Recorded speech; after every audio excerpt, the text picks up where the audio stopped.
इसके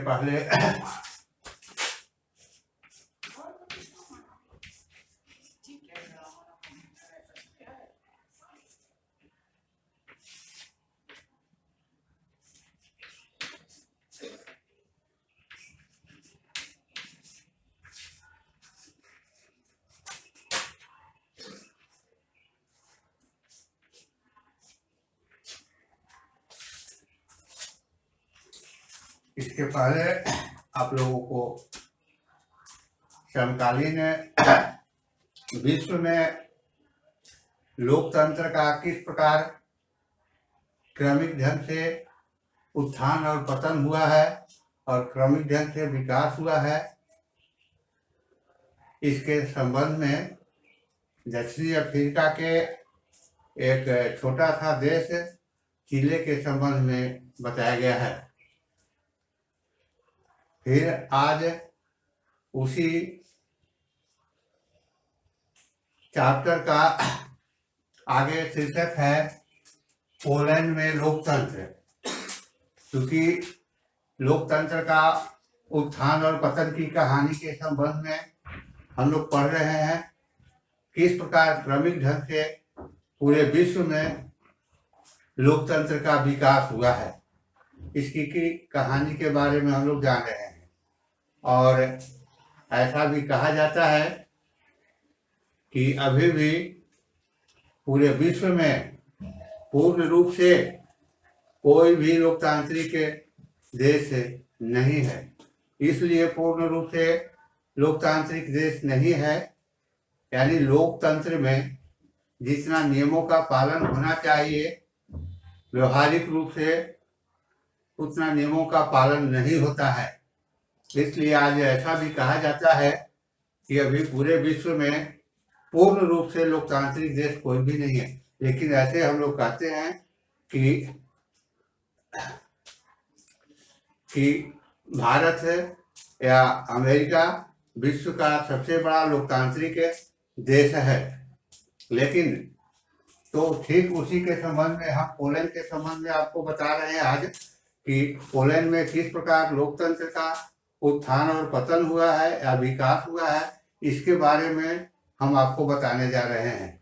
जैसे यह घटना सर्वप्रथम 1980 की है, यानी 1980 से पहले यानी पोलैंड में एक जारुजेल्स्की नामक शासक का शासन चलता था, जो कि गैर लोकतांत्रिक शासक था, लोकतांत्रिक व्यवस्था नहीं था।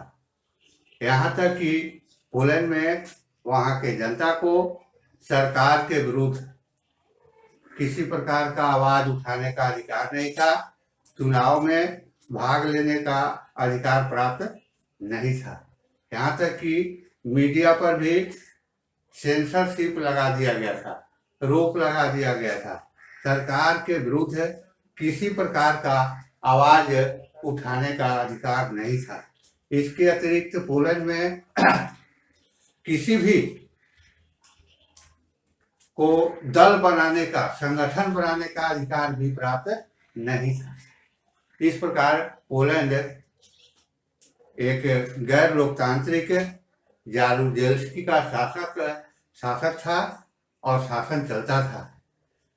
कल कारखाने, फैक्ट्रियों और उद्योगों में भी काफी वहाँ के लोगों को प्रताड़ित किया जाता था। काम के बदले काम अधिक लिया जाता था, काम का समय निर्धारित नहीं था, लेकिन उनको उसके तुलना में मजदूरी उनको बहुत कम मिलता था। ठीक है, एक कहानी है गंडास्क शहर की, लेनिन जहाज कारखाना की। गंडास्क शहर में लेनिन एक जहाज कारखाना था। उसमें काम करने वाले कामगारों में पुरुष के साथ साथ महिलाएं भी काम करती थी। पुरुष के साथ साथ महिलाएं भी काम करती थी। एक दिन ऐसा घटना घटित हुआ कि यानी उस लेनिन जहाज कारखाना में एक महिला को क्रेन चालक एक महिला थी, उसको गलत ढंग से काम से बाहर निकाल दिया गया। काम से बाहर निकाल दिया जाने पर जो काम करने वाले अन्य जो उद्योग में, फैक्ट्री में जो श्रमिक थे, वे लोग भी उसका विरोध करने लगे। विरोध करने के बावजूद भी महिलाओं को काम पर वापस लेने के लिए उद्योग का मालिक कहने का मतलब तात्पर्य यह है कि उस समय पोलैंड में कोई भी उद्योग जो था वह किसी निजी व्यक्ति के हाथों में नहीं था। जितना भी उद्योग था वो सारे सरकार के अधीन में था, गवर्नमेंट के अधीन में था। किसी भी व्यक्ति को निजी उद्योग लगाने का, निजी उद्योग चलाने का अधिकार पोलैंड में नहीं था। तो इस तरह से जब विरोध कर रहे थे, लेकिन श्रमिकों को और बातों को वहां की सरकार मानने से पूर्ण रूप से इनकार कर दी थी। तो इसी क्रम में एक बाउंड्री के भीतर एक इलेक्ट्रीशियन था जिसका नाम था लेक वालेसा। तो लेक वालेसा किसी तरह से बाउंड्री के भीतर जो कल कारखाना उद्योग में जो श्रमिक है हड़ताल कर रहे थे, आंदोलन कर रहे थे, उन आंदोलनकारियों के बीच में बाउंड्री को फांद करके, है ना, लांग करके और वहां पहुंचा। और पहुंचने के बाद जिसका नाम था लेक वालेसा वहां बहुत जल्दीबाजी से, बहुत शीघ्रता से सारे श्रमिकों का, मजदूरों का नेता बन गया। और लेक वालेसा के नेतृत्व में गंडाक शहर में मजदूरों का काफी समर्थन बढ़ने लगा। समर्थन बढ़ने के क्रम में यह आवाज वहां की सरकार तक पहुंच गई। और पहुंचने के बाद सरकार को मजदूर संगठन बाधित करना शुरू कर दिए और अंत में बाध्य होकर के सरकार जो थी लेक वालेसा के साथ, यानी जो जिस महिला को, क्रेन चालक महिला को जो काम से निकाल दिया गया था, उस महिला को काम पर लाने के लिए वहां की सरकार जो थी वह सहमत हो गई। लेकिन फिर इससे भी अब यहाँ मांग जो है, संगठन का मांग जो है, लेक वालेसा जो नेतृत्व जो कर रहे थे उसमें और अब इनका मांग बढ़ते गया। इसमें 21 सूत्री मांग को रख दिए, 21 सूत्री मांग को रखे और सरकार पर दबाव बनाना ये शुरू कर दिए 21 सूत्री मांग में। लेकिन अंत में सरकार बाधित होकर के और उस संगठन के साथ एक संधि करने, एक समझौता करने के लिए एग्री हो गया। और इस समझौता के तहत वहां के श्रमिकों को संगठन बनाने का अधिकार प्रदान किया गया। अपने लोगों को, मीडिया को पर जो सेंसरशिप लगाया गया था, प्रतिबंध लगाया गया था, उसे भी आजादी दिया गया। और इस तरह से 21 सूत्री मांगों को मांग करके और पुनः वह की सरकार सहमत हो गई। वहां से संगठन बनाने का अधिकार मिल गया और इस तरह से संगठन बनना शुरू हुआ। तो क्रमिक ढंग से अब जहां गैर लोकतांत्रिक शासक जो था, जारूजेल्स्की का शासन, किसी को अधिकार ही नहीं था संगठन बनाने का, निजी उद्योग खोलने का।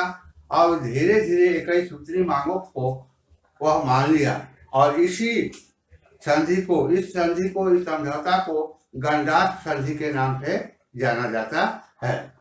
तो इस तरह से लेक वालेसा के नेतृत्व में एक पोलैंड में धीरे धीरे, यानी लेकिन फिर कुछ ही दिनों के बाद जारूजेल्स्की की जो सरकार जो थी, इस संधि को, इस समझौता को मानने से इनकार करना शुरू कर दिया।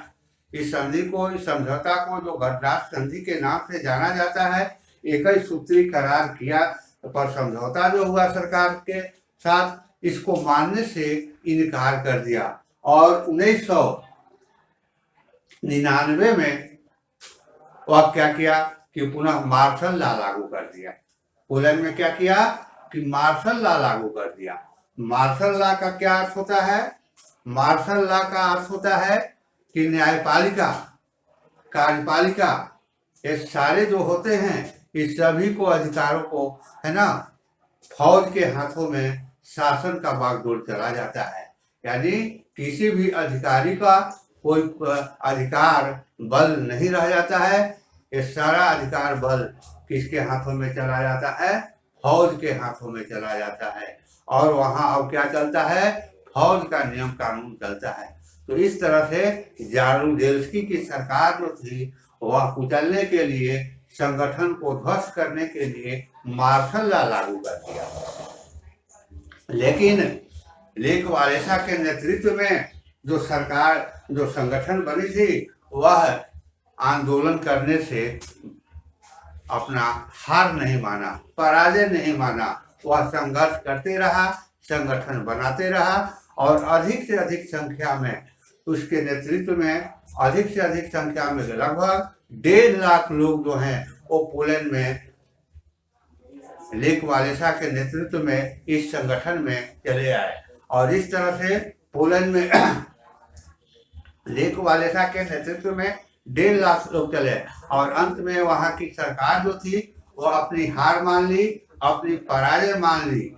और इस तरह से पुनः सारे लोगों को यह अधिकार दिया गया संगठन बनाने का, घूमने फिरने का और अन्य प्रकार की आज़ादी जो है वहाँ के नाग, जो प्रतिबंध लगाया गया था वह प्रतिबंध भी, और इसके बाद से फिर चुनाव होने लगा।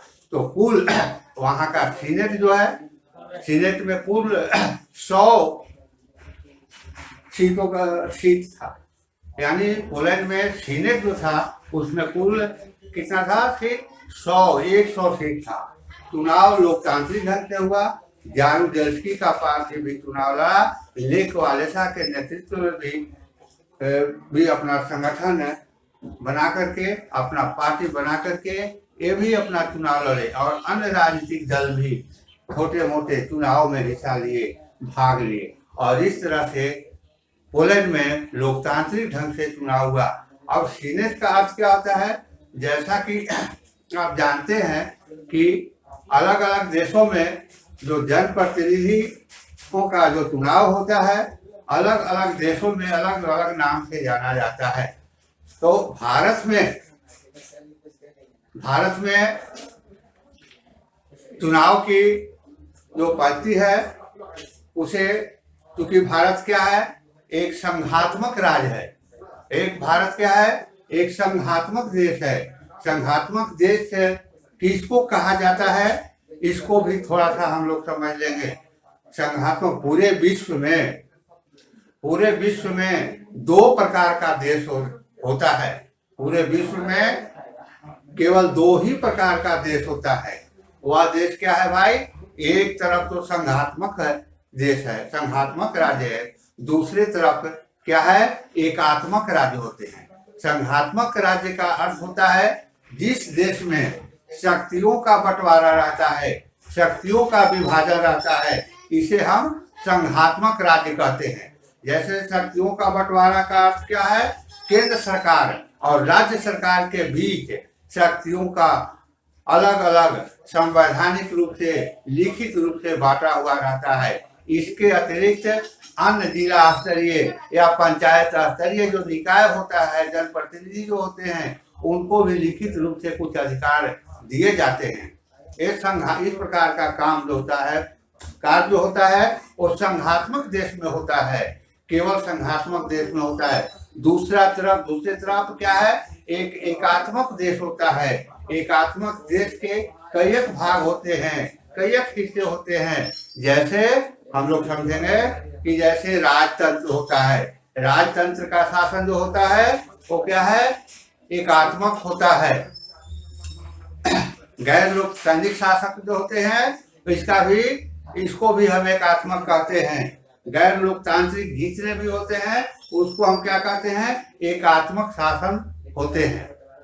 तो इसको ये 2 भाग होते हैं, या कहीं कहीं ऐसा भी होता है कि लोकतांत्रिक देश जो होते हैं वहां पर भी एकात्मक देश होते हैं। तो इस तरह से पोलैंड में क्रमिक ढंग से लोकतंत्र का उत्थान हुआ, लोकतंत्र का उत्थान हुआ, फिर पतन भी हुआ। तो इस ढंग से हम लोग पढ़ेंगे पोलैंड की कहानी के संबंध में कि उत्थान हुआ पूरा लेक वालेसा के नेतृत्व में 1988 में चुनाव हुआ और 100 सीनेट के सीटों में 99 सीट अकेला जो है पोलैंड में लेक वालेसा का पार्टी जीता। लेक वालेसा के नेतृत्व वाली पार्टी जो थी पोलैंड में वह 100 सीनेट के सीटों में 99 सीटों पर विजय हुआ और फिर विजय होने के बाद पोलैंड का राष्ट्रपति लेक वालेसा बना और लेक वालेसा के जब वहां का लोकतांत्रिक सरकार बनी तो इस तरह से बहुत सारे अधिकार नागरिकों को प्रदान किया गया। घूमने फिरने का अधिकार, समान योग्यता के अनुसार समान पद पर जाने का अधिकार, समान काम के लिए समान वेतन का अधिकार, इस प्रकार के लोकतांत्रिक देश जो होते हैं इस प्रकार वहां जो है सभी नागरिकों को प्रदान किया गया और इस तरह से वहां का राष्ट्रपति लेक वालेसा बना। और पूरा कहानी हम लोग पढ़े, इसलिए पढ़े कि जो एक अध्याय 1 जो है वो समकालीन विश्व में लोकतंत्र का विकास चैप्टर अध्याय हम लोग पढ़ रहे हैं। तो इसके पहले चिले के कहानी पढ़े कि किस प्रकार चिले में साल्वाडोर आयेंदे के शासन काल में एक साम्यवादी लोकतांत्रिक सरकार बना। पुनः पिनोशे के एक क्रूर शासक, अलोकतांत्रिक शासक 17 वर्षों तक किस प्रकार वहां शासन किया इसके बारे में हम लोग पढ़े। पुनः देखे चिले में कि उत्थान और पतन की कहानी। अब वहां गए लोकतांत्रिक शासन का पतन हो रहा है। पूरा मिस बैसेले है ना वहां की राष्ट्रपति बनी और वहां से अब तक लगातार जो है लोकतांत्रिक ही चुनाव होते हैं। लोकतांत्रिक देश है चिले बना हुआ है।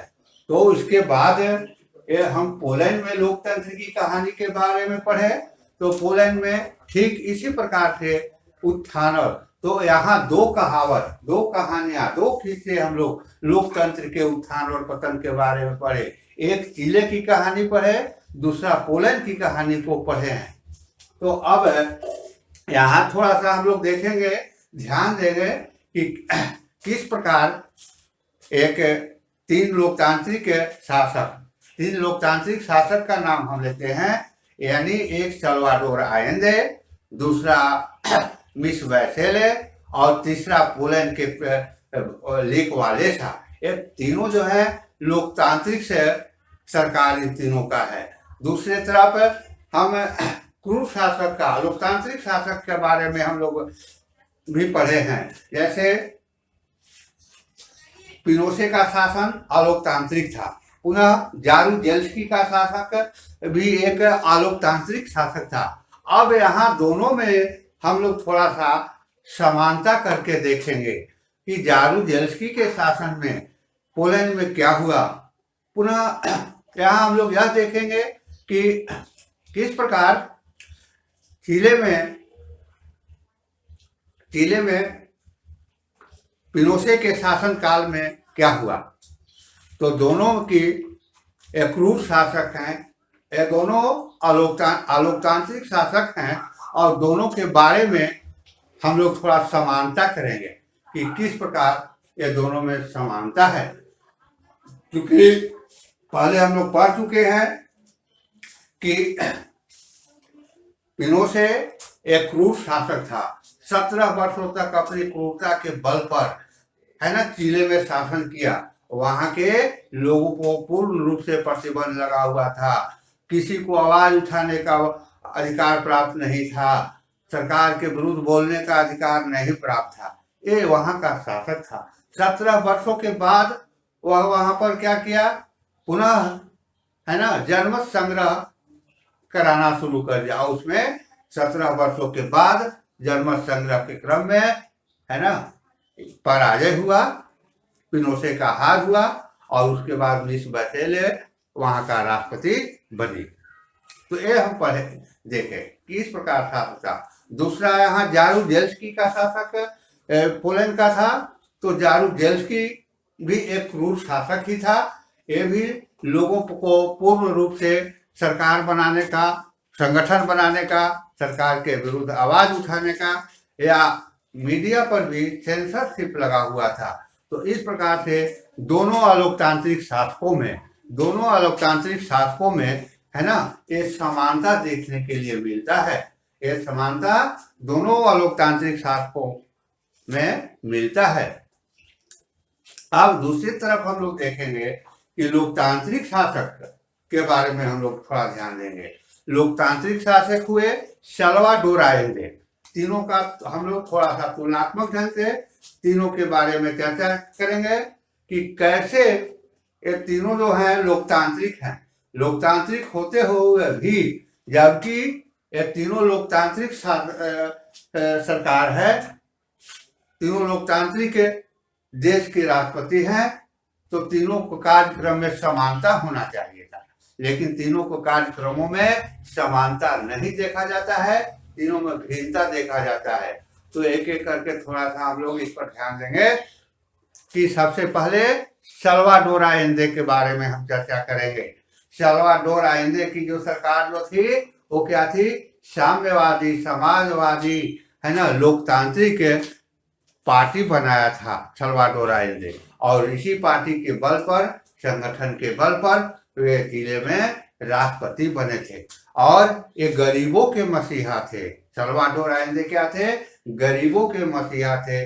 गरीबों के पक्ष में ज्यादा कार्य करते थे, है ना, और इसके कारण जिले में वहां के पूंजीपति वर्ग के लोग इनको से नाखुश रहते हैं। आज भी ऐसा देखा जाता है कि जब कभी चुनाव होता है लोकतांत्रिक देश में, तो चुनाव में चाहे दल के लोग होते हैं या निर्दलीय प्रत्याशी होते हैं, अगर एक चुनाव में भाग लेते हैं, हिस्सा लेते हैं, तो चुनाव से पहले ये लोग अपना एक चुनावी घोषणा पत्र जारी करते हैं, और चुनावी घोषणा में यानी एक जनता को आगाह करते हैं, बतलाते हैं कि चुनाव जीतने के बाद या हमारी जो सरकार बनेगी तो इस रूप में हम जनता का सेवा करने का कार्य करते हैं, और उसी अनुरूप ये अपना कार्य करने का जो वादा करते हैं उसी रूप में अपना कार्य भी करते हैं, और नहीं भी करते हैं तो फिर अगले चुनाव में उसका, है ना, नतीजा, खामियाजा उनको भुगतना पड़ता है और इसके उनका पराजय होता है। तो ये साल्वाडोर आलेंदे ये अपने शुरू में गरीबों को दूध और गरीब भूमिहीनों को भूमि बांटने और मुफ्त में शिक्षा का व्यवस्था करना शुरू कर दिए थे। पुनः हम पोलैंड का देखते हैं कि लेक वालेसा की जो सरकार जो थी, वहां के जनता को हर प्रकार की आजादी देना शुरू कर दिया। एक प्रकार से ये गरीबों को ज्यादा चाहते थे, गरीबों को ज्यादा शुभचिंतक थे, और गरीबों के हित में साल्वाडोर आलेंदे ज्यादा कार्य करते थे। लेकिन लेक वालेसा जो था वो देश के सभी लोगों के लिए एक प्रकार के उत्थान और विकास के लिए कार्यक्रम अपने देश में चलाया।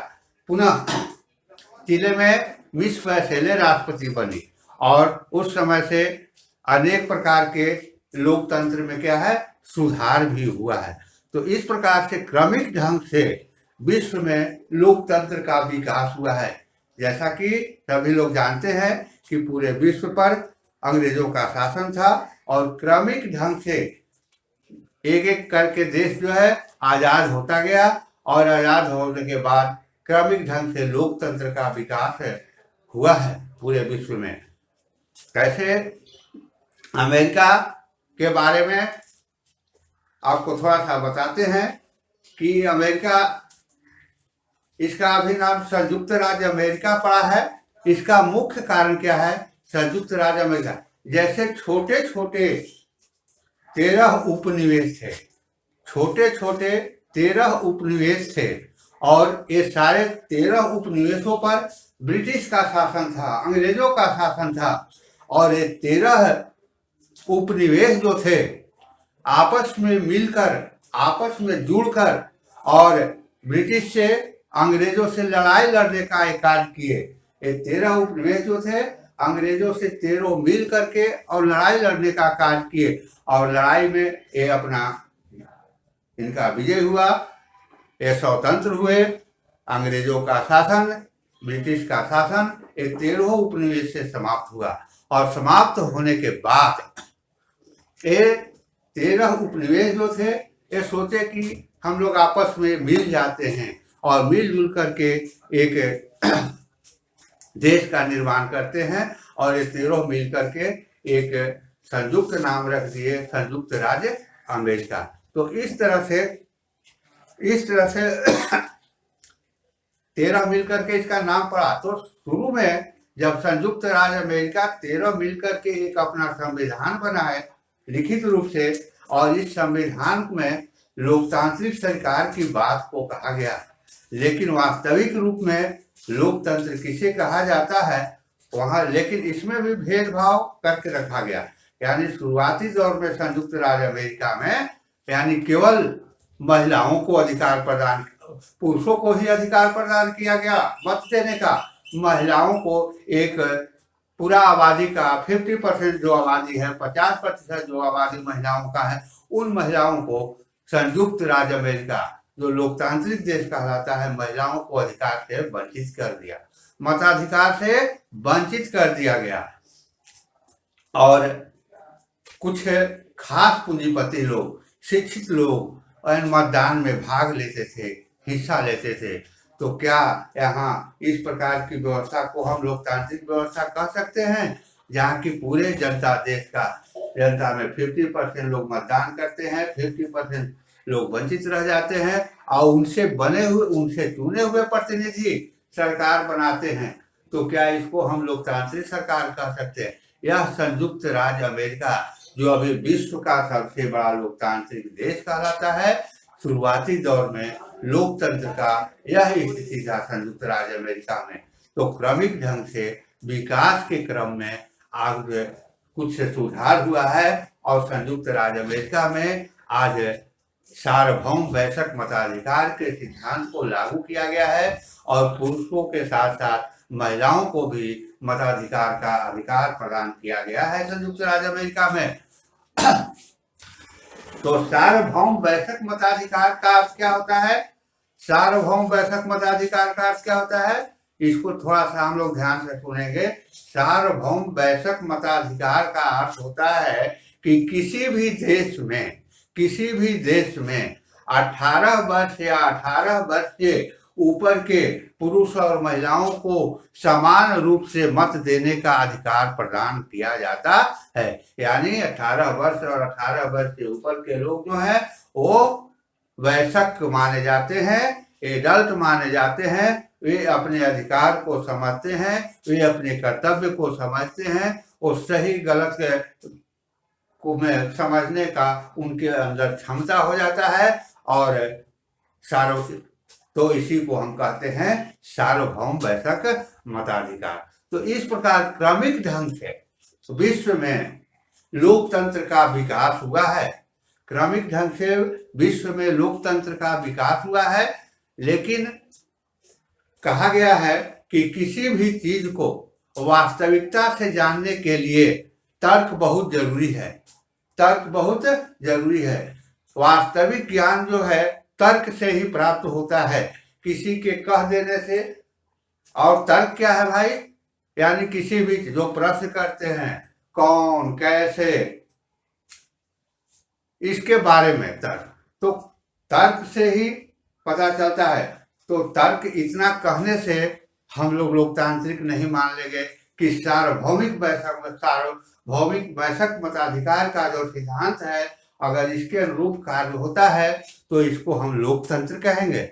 नहीं, लोकतंत्र पूर्ण रूप से लोकतांत्रिक देश तो वही कहला सकता है जिस देश के जनता वयस्क मताधिकार के साथ साथ, जिस देश की जनता पूर्ण रूप से शिक्षित हो, गरीबी से ऊपर उठे हुए हो, और जाति पाति धर्म के भेदभाव से ऊपर उठ करके और जो सही में जन सेवक है, जनता का जो सेवक है और उसके पक्ष में अपना मतदान करे, किसी प्रकार का लोभ लालच प्रलोभन में बढ़ करके यदि मतदान देश के नागरिक करता है, देश की जनता करता है, तो अगर चुनाव होता भी है, मतदान होता भी है, और तो इस प्रकार के सरकार को हम लोकतांत्रिक सरकार नहीं कह सकते हैं। जनता स्वविवेक से अपने मत का जब प्रयोग करता है तो इसे ही हम